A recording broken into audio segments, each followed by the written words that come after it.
আপনারা শুনেছেন যে রায়, সুপ্রিম কোর্টের রায় প্রায় 26,000 জনের চাকরি বাতিল হয়েছে। 2016-র এসএসসির প্যানেল বাতিল হয়ে গিয়েছে, কিন্তু তাতে একটা জটিলতা তৈরি হয়েছে। কি জটিলতা জানাবে আহেলি।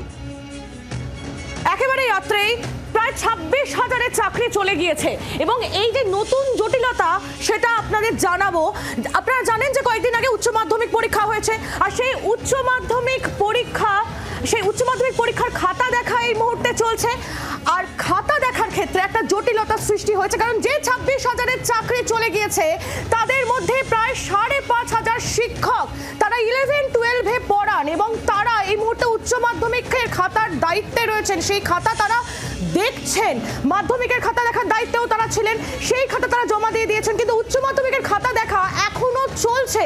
এই 5,500 জনের চাকরি চলে গিয়েছে, কিন্তু যদি তারা খাতা দেখতে না পারেন তাহলে একটা জটিলতা সৃষ্টি হচ্ছে, কারণ উচ্চ মাধ্যমিকের এই যে খাতা দেখা সেটার কি হবে এবং তার সঙ্গে সঙ্গেই রেজাল্ট বেরোনো সেটাও কিন্তু একটা অনিশ্চয়তা, সব মিলিয়ে একটা জটিলতা সৃষ্টি হয়েছে।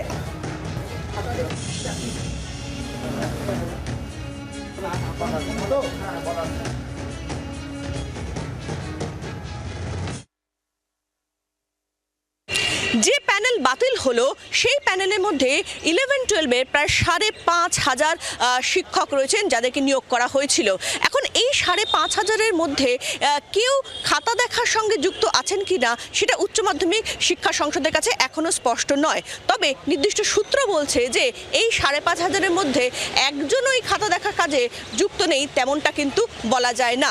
ওটা বিষয়টা নিয়ে আলোচনা করে নির্দিষ্টভাবে ব্যবস্থা নেবে যাতে ছাত্রছাত্রীদের কোনো সমস্যা না হয়, সেদিকেই কিন্তু নজর রাখা হবে। জি24 ঘন্টার জন্য ক্যামেরা জয়ন্তর সঙ্গে শ্রেয়সী, কলকাতা। বাংলার আওয়াজ, বাঙালির আবেগ, জি24 ঘন্টা।